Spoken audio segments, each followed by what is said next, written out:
تصور کن توی منهتن داری قدم میزنی، به برج‌های طلایی نگاه میکنی، همه تو رو به عنوان نماد ثروت میشناسن، اما یه شب میخوابی و صبح که بلند میشه میفهمی 9 میلیارد دلار بدهکاری.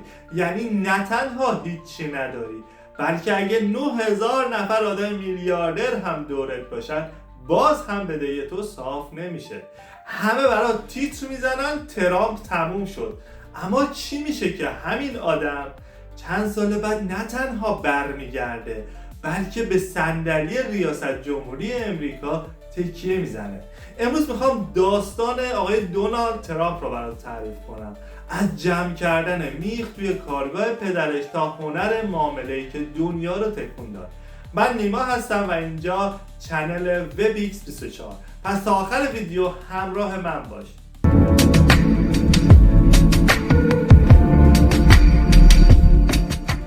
داستان ترامپ از سال 1946 توی محله کوینز شروع میشه.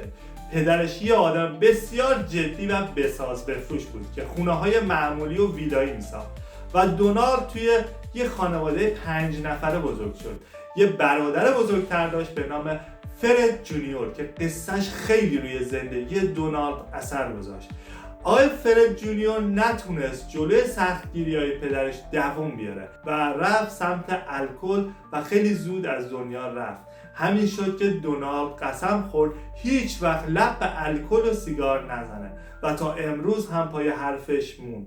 پدرش که دید دونالد خیلی تلاشگر و با پشت کاره، فرستادش مدرسه نظامی. اونجا بود که دونالد یاد گرفت چطور توی محیط سخت نظم داشته باشه. بعد هم رفت دانشگاه وارتون تا بیزینس رو آکادمیک یاد بگیره. ترامپ همیشه میگه من بیزینس رو از کف ساختمون یاد گرفتم. پدرشون رو میبرد سر پروژه ها. کارش این بود که بین خاک و خور بگرده و میخای زنگ زده‌ای که روی زمین ریخته رو جمع کنه تا دوباره بشه ازشون استفاده کرد. پدرش بهش یاد داده بود که حتی 1 سنت هم خیلی ارزشمنده. اولین بیزینسش بازسازی یه مجتمع قدیمی به اسم سویفتن ویلیج بود. اون با هزینه خیلی کم اونجا رو بازسازی کرد و با سود خیلی خوب فروخت. اما دونالد هر روز به آسمون خراش‌های منهتن نگاه میکرد و میدونست که تقدیرش اونجاست. دهه 70 میلادی نیویورک وضع خیلی بدی داشت. شهر پر از جرم و جنایت بود و همه فرار میکردن. اما ترامپ برعکس همه عمل کرد. یه هتل مخروبه کنار ایستگاه قطار رو خرید و با یه ریسک خیلی زیاد تبدیلش کرد به هتل گرند هایات. این اولین تیر اون بود که به هدف خورد.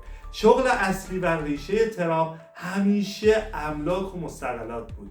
اون با ساختن برج ترامپ اسمش رو به نماد تجمل تبدیل کرد. اما چرا بهش میگن قمارباز؟ چون همیشه روی چیزهایی که بقیه ازش میترسیدن قمار میکرد.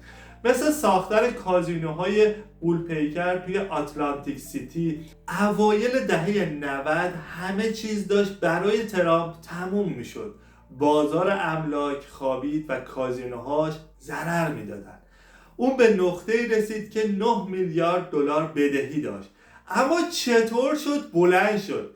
اون نشست پای میز مذاکره با بانک ها. بهشون گفت اگه منو ورشکست کنید شما هم پولی گیرتون نمیاد، پس بیاید کمک کنید من دوباره راه بیفتم.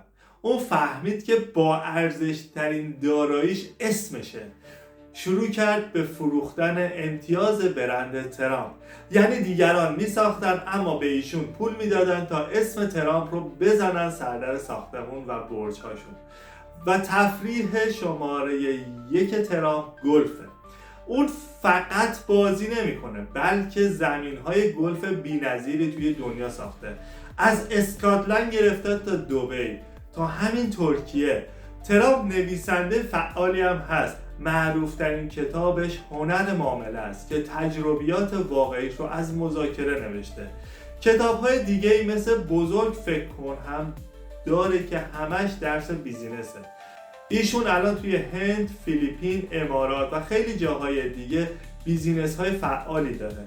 ترامپ همیشه میگفت سیاستمدارها بیزینس بلد نیستن، و همین شد که سال 2016 وارد انتخابات شد و رئیس جمهور شد و درس بزرگی که میشه از زندگی ایشون گرفت نه سیاست و نه حاشیه.